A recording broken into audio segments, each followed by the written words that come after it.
वो सफाई के लिए उसको बनाया गया है। सब चीज की आवश्यकता यहां पर है। एक बार हमारे भारत में लोगों ने सोचा कि सर्प जो है ना, जहरीला सर्प खरीश है आदि आदि, तो ये सर्प जो है ये जब डस लेता है तो मनुष्य मर जाते हैं, इसलिए काल है, इसको मार डालना चाहिए। और लोगों ने मारना शुरू किया। सब तो नहीं मार पाएंगे ना, लेकिन बहुत हद तक सर्पों को मार डाला। जैसे संथाल लोग होते हैं ना, देखिएगा धान के समय में चूहा कैसे मारते हैं, पूरा का पूरा खेत कोड़ते कोड़ते कोड़ते आड़ वगैरह सब कोड़ करके चूहा को पकड़ लेते हैं। ठीक है, वैसे ही लोगों ने सर्पों को मारना शुरू किया और मारते मारते मारते बहुत हद तक जहरीला सर्प को समाप्त कर दिया। जानते हैं हमारे भारत में क्या हुआ? सर्प जो होता है वो जहरीली वायु को वो पीता है। जैसे कि हम ऑक्सीजन लेते हैं, शुद्ध हवा लेते हैं, है ना, श्वास में शुद्ध हवा लेते हैं और विषाक्त हवा छोड़ते हैं, यानी ऑक्सीजन लेते हैं, कार्बन डाइऑक्साइड छोड़ते हैं, विषाक्त वायु। तो जहरीला सर्प जो होता है वही कार्बन डाइऑक्साइड को वो पीता है। मनुष्य स्वस्थ रहते हैं। नहीं तो 140 करोड़ भारत की जनसंख्या है, कितना कार्बन डाइऑक्साइड छोड़ता है। हम शुद्ध हवा ले सकते क्या? वे सर्प पीते हैं। तो हम मनुष्य स्वस्थ रहते हैं। अब सर्प जो है ना कम कर दिया मारते मारते, तो भरपाई नहीं हो पाने लगी। तो जानते हैं एक बीमारी निकली, और ऐसी जबरदस्त बीमारी निकली, बड़े बड़े वैज्ञानिक फेल करने लग गए, रिसर्च कर रहे हैं, खोज कर रहे हैं, पता ही नहीं चल रहा है। अच्छा एक बात बताइए, अभी अभी कोरोना आया था, कभी सोचे थे, कभी नाम सुने थे कोरोना का? लॉकडाउन का नाम सुने थे? पढ़े तो होंगे जरूर, लेकिन व्यवहार में नहीं लाया गया था। हाँ, सिट डाउन पढ़े और सुने भी, सिट डाउन, लेकिन लॉकडाउन हम तो बहुत समय तक समझ ही नहीं पाए लॉकडाउन क्या होता है भाई।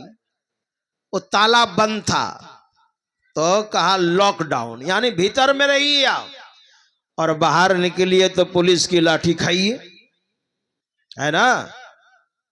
ये जो बीमारी निकली, ऐसा वायरस निकला, कहां से निकला आप सब जानते हैं कहां से निकला, और सड़ा हुआ मांस से निकला। भारत को, केवल भारत को नहीं दुनिया को बर्बाद कर दिया। कभी सुने थे कोरोना? हमने फेसबुक में डाला था, हे कोरोना करुणा करो, हे कोरोना करुणा करो, यानी कृपा करो। अब हो गया। एड्स का नाम सुने थे? अमेरिका से चैंपियंजी से एड्स की बीमारी निकली थी। कोरोना सड़ा हुआ मांस से वायरस निकला। वैसे ही जहरीली वायु के कारण वो बीमारी निकली। बड़े बड़े वैज्ञानिक फेल कर गए।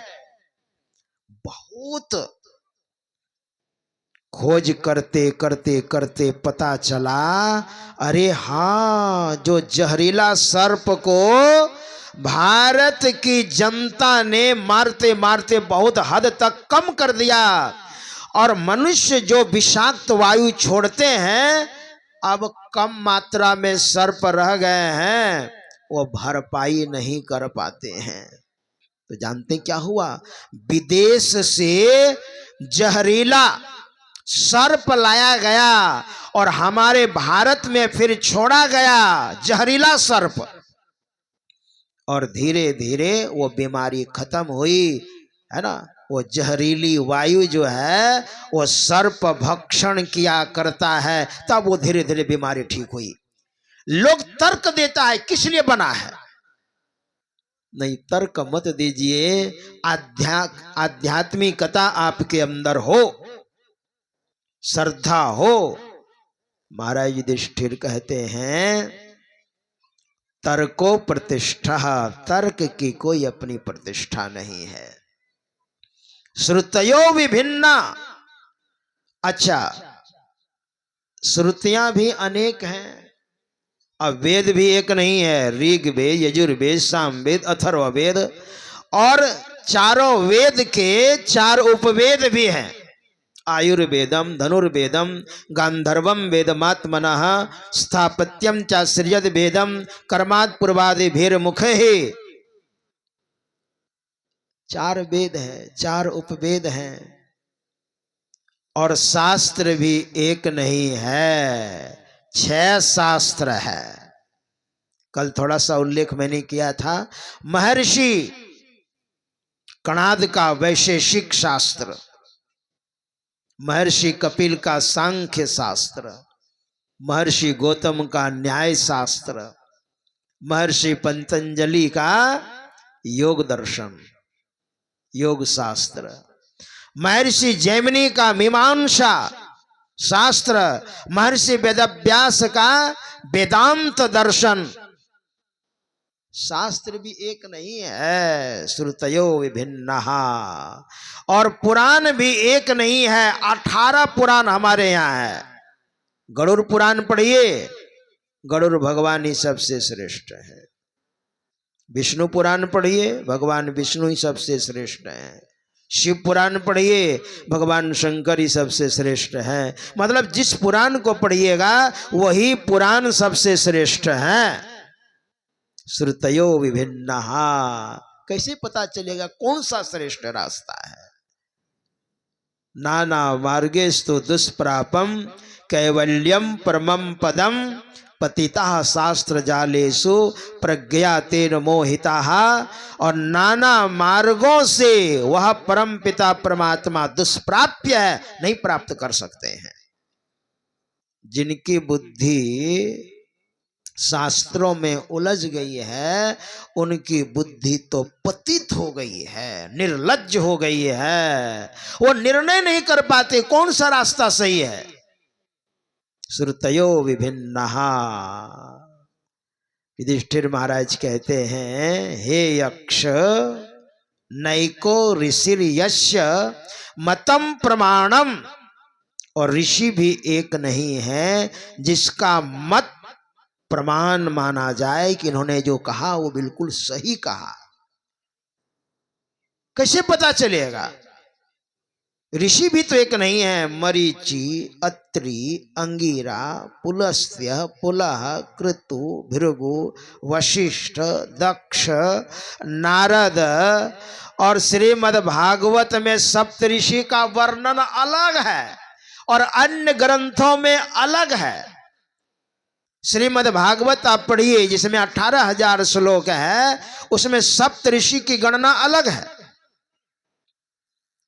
महर्षि अत्रि, जमदग्नि ऋषि, भारद्वाज मुनि, महर्षि गौतम, कश्यप ऋषि, वशिष्ठ मुनि, विश्वामित्र मुनि, ये श्रीमद् भागवत के अनुसार ये सप्तऋषि हैं। और अन्य ग्रंथों को पढ़ेंगे उसमें सप्तऋषियों का वर्णन अलग है। नैको ऋषिर यस्य मतम प्रमाणम, ऋषि भी एक नहीं जिसका मत प्रमाण माना जाए। तब कहा धर्मस्य तत्वम निहितम गुहायाम, धर्म का जो तत्व है ना, जो रहस्य है, वह गुहा में निहित है, गुफा में, हिमालय की गुफा में, मतलब रहस्यात्मक है। तो कैसे पता चले? तो महाराज युधिष्ठिर कहते हैं, महाजनो येन गता सपंथहा, महापुरुष लोग जिस रास्ते से गए हैं उसी रास्ते को आप पकड़िए, यही रास्ता है परमात्मा को प्राप्त करने का।